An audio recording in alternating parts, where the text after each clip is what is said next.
Hello students, मैं हूं जयशंकर झा और आप देख रहे हैं career point Nawada by Jayshankar Jha. आज मैं आप सबों के लिए भूगोल का दूसरा चैप्टर लेकर आया हूं। इससे जितने भी इम्पोर्टेंट ऑब्जेक्टिव आपके बोर्ड के एग्जाम के दृष्टिकोण से हो सकता है, तो इस चैप्टर में मैंने सबको शामिल किया है।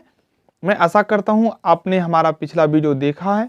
अगर आपने नहीं देखा है तो आपको लिंक डिस्क्रिप्शन में मिल जाएगा, आप उसे देख लें क्योंकि वह बहुत इंपॉर्टेंट है। और इस बुक में जितने चैप्टर है सभी चैप्टर का इंपॉर्टेंट ऑब्जेक्टिव आपको लगातार मिल जाएगा। और भी जो सब्जेक्ट है सबका एक एक करके ऑब्जेक्टिव सब्जेक्टिव अपलोड होगा, तो आप हमारे साथ बने रहें। चैनल को सब्सक्राइब कर लें, अगर नहीं किए हैं तो बेल आइकन को प्रेस कर दें और हो सके तो अपने फ्रेंड्स के साथ भी इस वीडियो को शेयर कर दें ताकि उन्हें भी लाभान्वित मिले। ठीक है ना। आपको जिस भी टॉपिक में कोई भी संदेह होता है किसी भी प्रकार का, तो आप कमेंट करने में झिझक नहीं कीजिए, कमेंट कीजिए। मैं नेक्स्ट वीडियो में आपको उस टॉपिक को क्लियर कर देंगे या स्पेशली उस टॉपिक पे मैं वीडियो ही बना दूंगा। बस आप अपना प्रिपरेशन वेल कीजिए, चाहे उसके लिए मुझे जो करना पड़े मैं करूंगा। बस आप लोग बने रहिए चैनल के साथ। तो चलिए शुरू करते हैं आज का यह दूसरा चैप्टर। ठीक है, पहला क्वेश्चन है, काली मृदा का दूसरा नाम क्या है?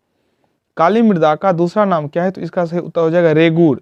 काली मृदा का दूसरा नाम है रेगूर मृदा। देखिए 2019, 17, 15, 13, 11 इतना बार पूछा जा चुका है। मैंने पहले ही कहा जितने भी इंपॉर्टेंट ऑब्जेक्टिव हो सकते हैं आपके बोर्ड के एग्जाम के मॉडल क्वेश्चन को ही मैंने शामिल किया। ठीक है। दूसरा प्रश्न है, काली मिट्टी उपयुक्त है? तो काली मिट्टी किसके लिए उपयुक्त है? कपास के खेती के लिए काली मिट्टी उपयुक्त है, तो 2 का ए होगा। तीसरा प्रश्न है, सोपानी कृषि किस राज्य में प्रचलित है? तो उत्तराखंड में सोपानी कृषि प्रचलित है। उत्तराखंड में सोपानी कृषि प्रचलित है, 3 का हो जाएगा डी। चौथा प्रश्न है, मेढक के प्रजनन को नष्ट करने वाला रसायन कौन है? मेढक के प्रजनन को नष्ट करने वाला रसायन कौन है? इसका उत्तर हो जाएगा एंड्रीन।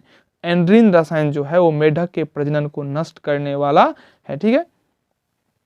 पांचवा प्रश्न है, मरुस्थलीय मृदा का विस्तार निम्न में से कहां है? अथवा मरुस्थलीय मृदा किस राज्य में पाया जाता है? देखिए सब में लगा हुआ है, बोर्ड मॉडल क्वेश्चन है। ठीक है ना। मरुस्थलीय मृदा का विस्तार निम्न में से कहां है या मरुस्थलीय मृदा किस राज्य में पाया जाता है? तो इसका सही उत्तर हो जाएगा राजस्थान। ठीक है। अब देखते हैं छठा प्रश्न है, पंजाब में भूमि निम्नीकरण का मुख्य कारण क्या है? तो अत्यधिक सिंचाई। पंजाब में भूमि निम्नीकरण का जो मुख्य कारण है वो है अत्यधिक सिंचाई। ठीक है। अब देखते हैं सातवां प्रश्न है, भारत में सर्वाधिक क्षेत्र पर किस मिट्टी का विस्तार है? भारत में सर्वाधिक क्षेत्र पर किस मिट्टी का विस्तार है? तो इसका सही उत्तर हो जाएगा जलोढ़। भारत में जो सर्वाधिक मिट्टी का विस्तार है वो जलोढ़ मिट्टी है, 7 का ए हो जाएगा। आठवां जो प्रश्न है वह है, भूमि का मूल्यांकन उसके लिए उसके किस गुण से निर्धारित होता है? भूमि का मूल्यांकन उसके किस गुण से निर्धारित होता है? इसका सही उत्तर हो जाएगा उत्पादकता। उत्पादकता से भूमि का मूल्यांकन होता है और उसके गुण का निर्धारण होता है। ठीक है ना। चलिए 9वां प्रश्न है, अक्षरित मूल चट्टानों के कण मिट्टी के किस परत में मिलते हैं? अक्षरित मूल चट्टानों के कण मिट्टी के किस परत में मिलते हैं? तो इसका सही उत्तर हो जाएगा सी परत। अक्षरित मूल चट्टानों के कण मिट्टी के किस परत में मिलते हैं? तो ऑप्शन हो जाएगा सी परत। ठीक। 10वां प्रश्न है, रंग के आधार पर इनमें से कौन मिट्टी का एक वर्ग नहीं है? तो इसका सही उत्तर हो जाएगा हरी। हरी जो है मिट्टी रंग के आधार पर नहीं है। ठीक है ना। मिट्टी का जो प्रकार है रंग के आधार पर, उसमें हरी कोई प्रकार नहीं है। तो 10 का हो जाएगा डी, पीला, लाल और भूरा ये है। ठीक है। चलिए 11वां प्रश्न है, इनमें से कहाँ जैविक मिट्टी नहीं पाई जाती है? तो झारखंड में जैविक मिट्टी नहीं पाई जाती है। झारखंड में जैविक मिट्टी नहीं पाई जाती है। ठीक है। चलिए 12वां प्रश्न है, केरल में किस मिट्टी की प्रधानता है? केरल में किस मिट्टी की प्रधानता है? तो इसका सही उत्तर हो जाएगा लैटेराइट। केरल में लैटेराइट मिट्टी की प्रधानता है। ठीक है। 13वां प्रश्न है, प्रायद्वीपीय भारत की नदी घाटियों में कौन सी मिट्टी मिलती है? प्रायद्वीपीय भारत की नदी घाटियों में कौन सी मिट्टी मिलती है? तो इसका सही उत्तर हो जाएगा जलोढ़। 14वां प्रश्न है, किस राज्य में सीढ़ी नुमा खेती प्रचलित है? किस राज्य में सीढ़ी नुमा खेती प्रचलित है? तो इसका सही उत्तर हो जाएगा उत्तराखंड। किस राज्य में सीढ़ी नुमा खेती प्रचलित है? तो उत्तराखंड। 15वां प्रश्न है, मृदा निर्माण के मुख्य घटक कितने होते हैं? तो 5। मृदा निर्माण के मुख्य घटक कितने होते हैं? तो 5 इसका राइट आंसर होगा। 16वां प्रश्न है प्रतिभूमि कितने प्रकार की होती है? तो प्रतिभूमि 2 प्रकार की होती है। बहुत ही इंपॉर्टेंट क्वेश्चन है, ध्यान से आप लोग पढ़िए। 17वां प्रश्न है 10 डिग्री सेल्सियस तापमान की वृद्धि होने पर मृदा निर्माण की गति कितनी होती है? 10 डिग्री सी तापमान की वृद्धि होने पर मृदा निर्माण की गति कितनी होती है? इसका सही उत्तर हो जाएगा 2 गुनी। ठीक है। 18वां प्रश्न है मृदा की संरचना में मूल चट्टानों के ऊपर कितनी परतें होती हैं? मृदा की संरचना में मूल चट्टानों के ऊपर कितनी परतें होती है? तो इसका सही उत्तर हो जाएगा 3। मृदा की संरचना में मूल चट्टानों के ऊपर कितनी परतें होती है? तो 3 इसका राइट आंसर होगा। 19वां प्रश्न है भारत में चारागाह के अंतर्गत कितनी भूमि है? तो 4.71% जो है भारत में चारागाह के अंतर्गत भूमि है। ठीक है।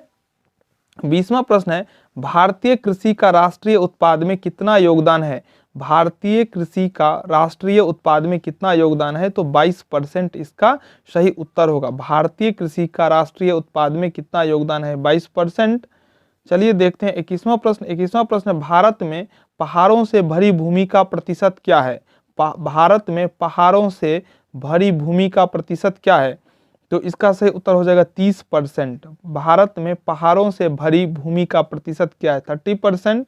22वां प्रश्न है भारत के कुल क्षेत्रफल के कितनी प्रतिशत भूमि पर कृषि की जाती है? तो इसका राइट आंसर हो जाएगा 47%। भारत के कुल क्षेत्रफल के कितनी प्रतिशत भूमि पर कृषि की जाती है? तो 47% इसका राइट आंसर होगा।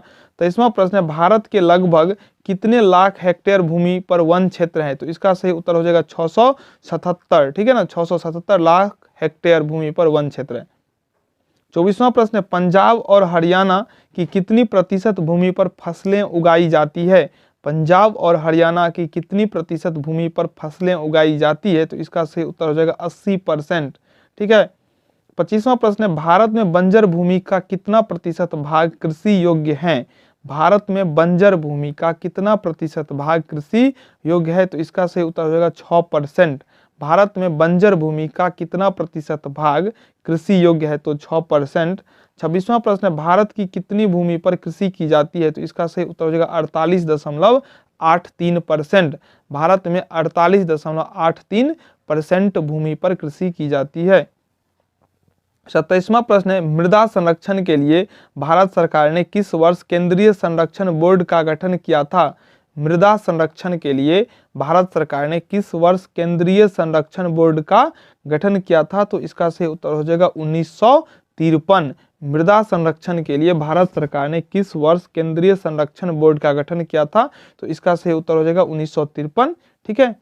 28वां प्रश्न है भारतीय कृषि अनुसंधान परिषद ने भारत की मिट्टियों को कितने वर्गों में बांटा है? भारतीय कृषि अनुसंधान परिषद ने भारत की मिट्टियों को कितने वर्गों में बांटा है? तो इसका सही उत्तर हो जाएगा 8 भागों में। 29वां प्रश्न सबसे अधिक व्यर्थ भूमि का प्रतिशत किस राज्य में मिलता है? सबसे अधिक व्यर्थ भूमि का प्रतिशत किस राज्य में मिलता है? तो इसका सही उत्तर हो जाएगा जम्मू कश्मीर। सबसे अधिक व्यर्थ भूमि का प्रतिशत किस राज्य में मिलता है? तो जम्मू कश्मीर में। ठीक है। 30वां प्रश्न है किस मिट्टी में लोहे के ऑक्साइड मिला करते हैं? किस मिट्टी में लोहे के ऑक्साइड मिला करते हैं? तो लैटेराइट मिट्टी इसका राइट आंसर होगा। किस मिट्टी में लोहे के ऑक्साइड मिला करते हैं? तो लैटेराइट मिट्टी। ठीक है। चलिए देखते हैं 31वां प्रश्न है जलोढ़ मिट्टी में किसकी मात्रा कम होती है? तो नाइट्रोजन और जीवांश का जो है मात्रा कम होता है जलोढ़ मिट्टी में। ठीक है।